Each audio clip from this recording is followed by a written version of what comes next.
welcome you watching the World Report on NewsX World. Let's take a look at the headlines this hour. US President Donald Trump has urged Russian President Vladimir Putin and Ukrainian President Volodymyr Zelensky to stop the fighting at the battle line, calling for an end to the war. Zelensky, meanwhile, says that he trusts Trump's intentions and remains open to talks aimed at restoring peace. German Foreign Minister Johann Vadpol has stated that Trump-Putin talks in Budapest aim to press Russia to negotiate seriously with Ukraine, emphasizing that no decisions can be made about Ukraine without involving Kiev on the negotiating table. Donald Trump has stated that Spain has not been loyal to NATO and should be reprimanded.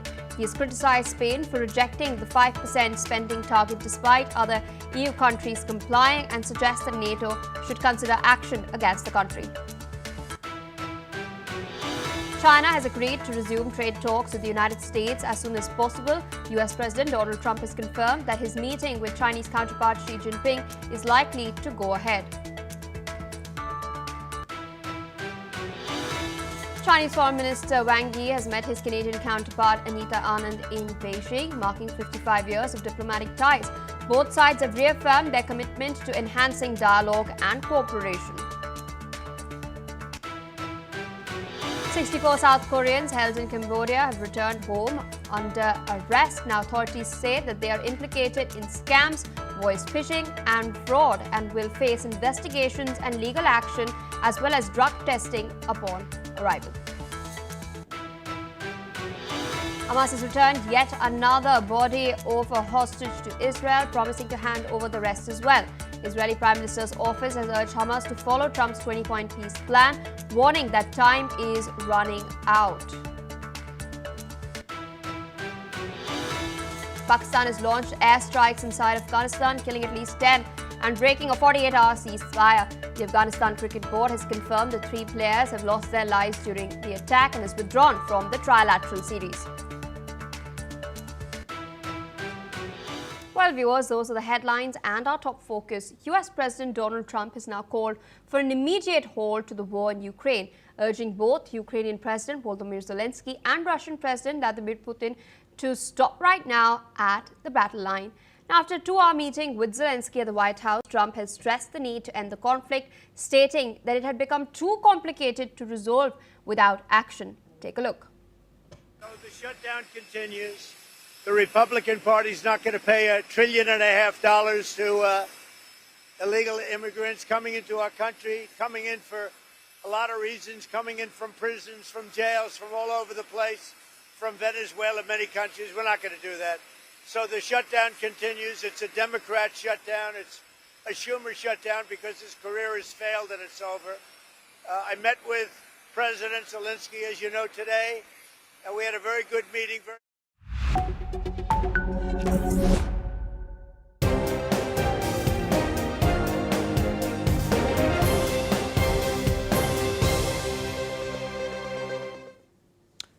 Hello and welcome. I'm Uday Pratap Singh. You're joining us on the NewsX Eurozone. Let's take a quick look at the headlines. Ukrainian President Vladimir Zelensky and US President Donald Trump have concluded their meeting today at the White House in Washington, D.C., where Trump has reportedly denied Ukraine's request for Tomahawk missiles. Kherson's governor has announced that 2 people have been killed in the latest drone strikes on Russian-controlled territories in the South Ukrainian governor.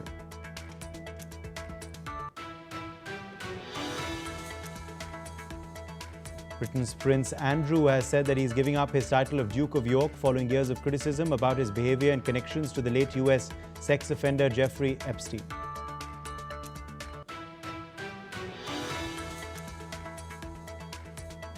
Credit ratings giant S&P has downgraded France's credit ratings from stable to negative in a surprise update on the Eurozone's second biggest economy, warning that political instability put the government's efforts to repair its finances at risk.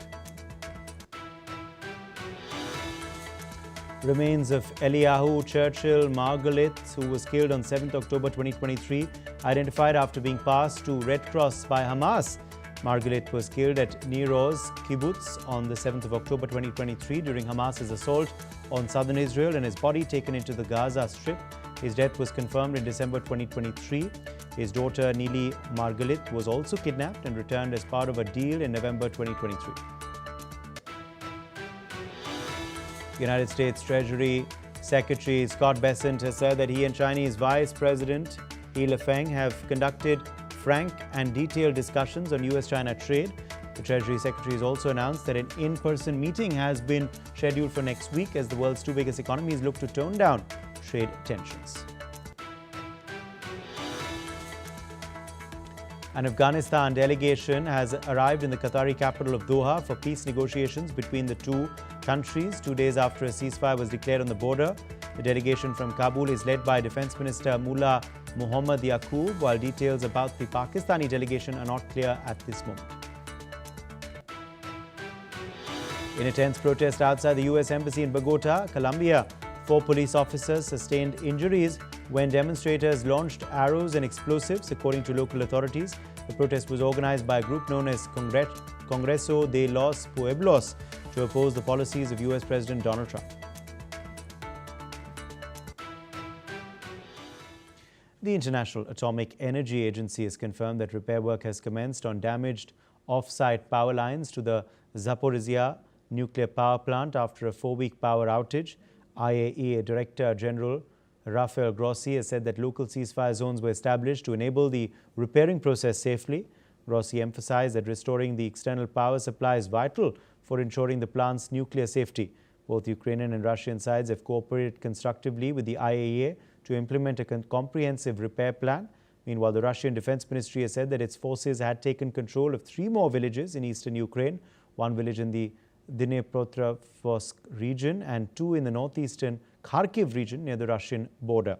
Ukrainian forces acknowledged the ongoing war in the area but have not confirmed any territorial losses.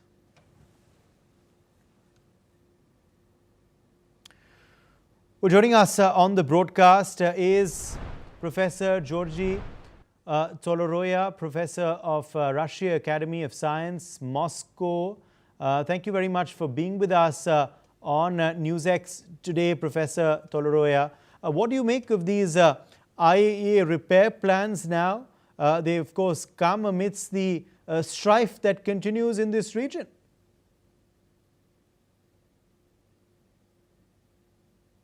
Well, I think this is the result of the goodwill of both parties. It's been in the works for some time. And finally, I think that this is a very reasonable approach, that the war... All right, I think we've lost Professor Toloroya there. Some ceasefire to... Okay, please go ahead. Please go ahead, sir. I think we'd lost you for a second, but now you're back. Yeah. So you know that this the Zaporizhzhia atomic power plant is in Russian territory now, and it's been for 4 months. It's been stopped, actually, not working. But the attacks from Ukrainian side have continued, and this is, of course, caused greatest concern. And the energy supply was cut from the Ukrainian territory, so the energy which is needed to keep the power plant stable wasn't coming in, so they had to use the generators. Now the parties have agreed, Russia and Ukraine have agreed to keep a ceasefire and to start repairing under the control of IAEA of these energy lines to supply the power to the plant, which will enable it to operate stable condition. I think that's very important for the whole Europe from a technical point of view, because it eliminates the danger of some nuclear accident. On the other side, this is the example of maybe of a start of a future diplomatic process between Russia and Ukraine, when the parties will agree on the end to hostilities. I think this is a good sign, and I think it's the direct result. If not a coincidence, then it can be a direct result of the President Trump talked with Putin, and his successor talked with Zelensky. So maybe something is starting to move in the Russian-Ukrainian peace talks. But, this comes even as Russia claims that it has taken over more territories of Ukraine, Professor Toloroya. The territorial losses, of course, have not been acknowledged yet by Ukraine, but this comes even as Russia has made these fresh claims amidst its troops' advancement. Well, of course, the advancement will continue. As long as the peace talks haven't started, the peace is not discussed, the war will go on. That's the problem. And it's not the Russian side that wants to continue the war. But since the war is declared as going on, the hostilities will continue unless the peace talks actually start. All right. Appreciate you joining us, Professor Toloroya, with your perspective on that story. Now, Romania's reserve troops are undertaking training, brushing up military skills. They hope they never need. Reservists balance civilian careers with voluntary part-time military duties and can be called up in case of war. The troops practice shooting and are shown modern equipment, including a robot dog drone. Let's in fact listen in to what some of the Romanian reservists had to say. Amenințări, atât timp cât e un război la graniță, sigur că există amenințări și e bine să fim pregătiți să descurajăm. Dacă nu te pregătești, ești țintă ușor. De ani a fost ultima oară când am tras. Când ați făcut armata? În 2004. Cred că vremea lungă care a trecut de la ultimele conflagrații mondiale în care au fost implicate mai multe state, e posibil ca oamenii să mai uite cât de mult rău poate să producă un război. Sperăm să nu ne confruntăm cu așa ceva. Now, the training comes as neighbor Ukraine fights Russia, pushing Central and Eastern Europe to modernize and strengthen reserves.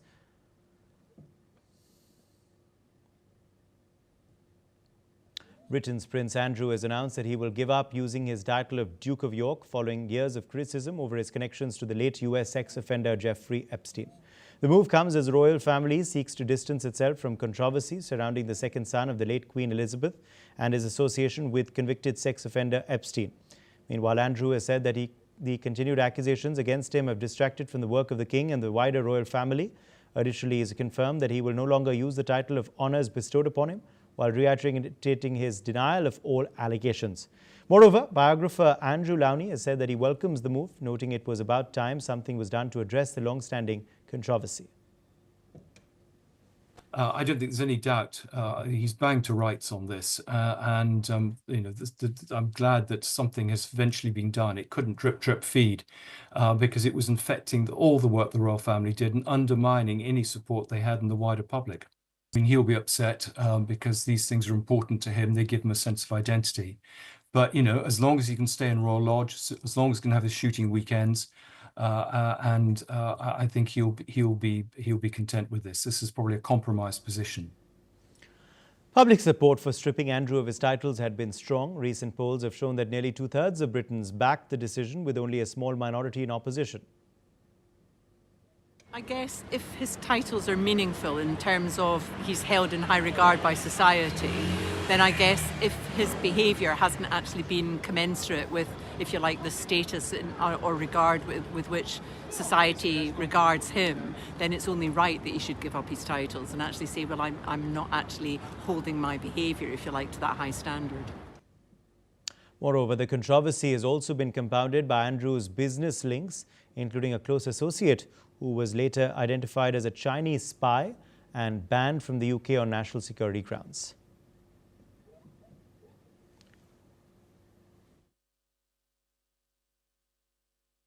This, of course, is a decision that Prince Andrew has taken. King Charles has welcomed that decision by Prince Andrew to give up his title of Duke of York amidst these persistent allegations against him. The move, of course, comes as the royal family seeks to distance itself from controversy. Also, in fact, it was something that Britons supported happening as well.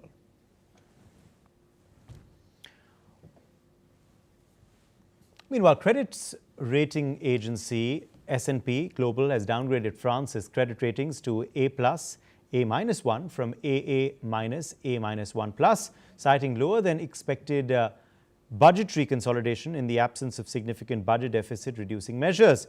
The agency revised the country's outlook to stable from negative, saying it balances rising government debt and weak political consensus in the pace of budgetary consolidation against France's credit strengths. Credit rating agencies rarely downgrade outside of their regulated schedules, but S&P said France's cut was merited after a high-tension week in which Prime Minister Sébastien Lecornu had pledged to suspend a deeply unpopular 2023 pension reform and survived 2 votes of no confidence.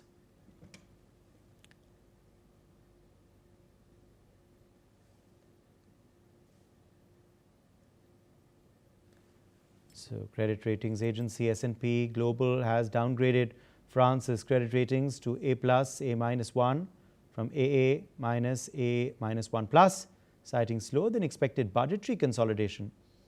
This, of course, has happened in the absence of significant budget deficit reducing measures. Remember, this is pretty rare, but it's happened obviously given the situation that has developed in France with the Prime Minister resigning, then of course being reappointed, and also the decisions which he took amidst surviving 2 votes of no confidence. Remember, Sébastien Lecornu has also pledged to suspend a deeply unpopular 2023 pension reform.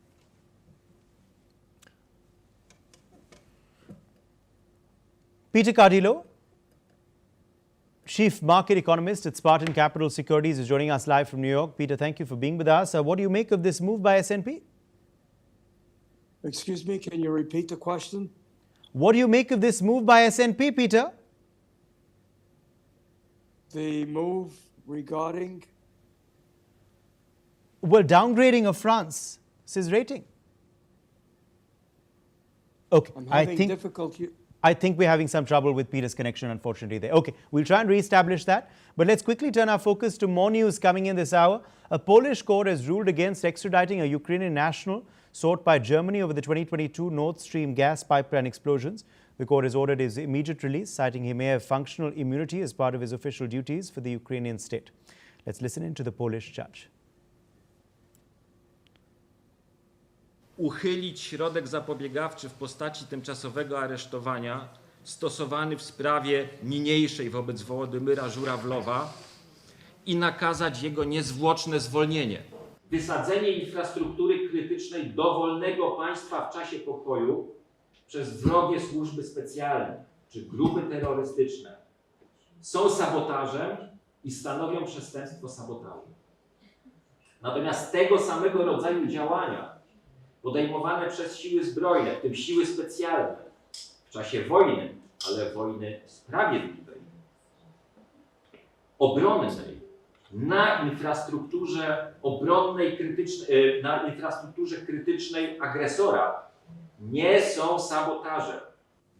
Well, Poland's Prime Minister has said additionally that handing over the suspect was not in the country's interest, while Ukraine denies any involvement in the pipeline attacks. Germany's justice authorities have declined to comment, meanwhile, with officials stressing they respect the court's decision and the separation of powers. The suspect, Vladimir Z, is alleged to have been part of a group that rented a sailing yacht and planted explosives in the undersea pipelines near Denmark. He faces charges of conspiracy and anti-constitutional sabotage, but his lawyer insists he did nothing wrong and questions whether the case concerns criminal matters given the war context.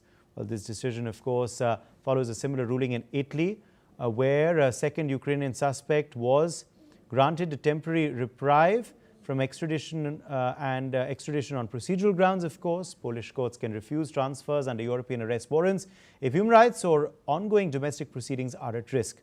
The Nord Stream explosions have severed Russian gas supplies to Europe, marking a major escalation in the Ukrainian conflict and putting pressure on energy supplies across the region. Gaza Civil Defense has said Israeli forces have killed 9 in a bus strike. The vehicle carried displaced people east of Zaytun neighborhood. Israel military claims it targeted a vehicle crossing the yellow line. Meanwhile, U.S. Vice President J.D. Vance is all set to visit Israel on Monday to discuss the hostage return deal and progress in ending the war in Gaza.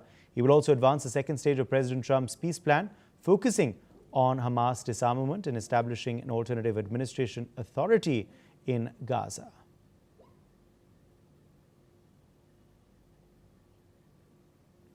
Credit ratings agency S&P Global has downgraded France's credit ratings to A+, A-1 from AA-, A-1+, citing slower than expected budgetary consolidation in the absence of significant budget deficit reducing measures. The agency revised the country's outlook to stable from negative, saying it balances rising government debt and weak political consensus and the pace of budgetary consolidation against France's credit strengths. Well, remember, credit ratings agencies, of course, really downgrade outside of their regulated schedules, but S&P said France's cut was merited after a high-tension week in which Prime Minister Lecornu had pledged to suspend a deeply unpopular 2023 pension reform and survive 2 votes of no confidence. Okay, I'm being told Peter Cardillo, Chief Market Economist at Spartan Capital Securities, is live with us from New York. Peter, if you can hear me this time, what do you make of this move by S&P? I'm sorry, I didn't get that question. Repeat that question. Okay. I think there are some major issues there, unfortunately, today with Peter's connection. Okay, we're taking a very short break. We're back on the other side with lots more on NewsX Eurozone.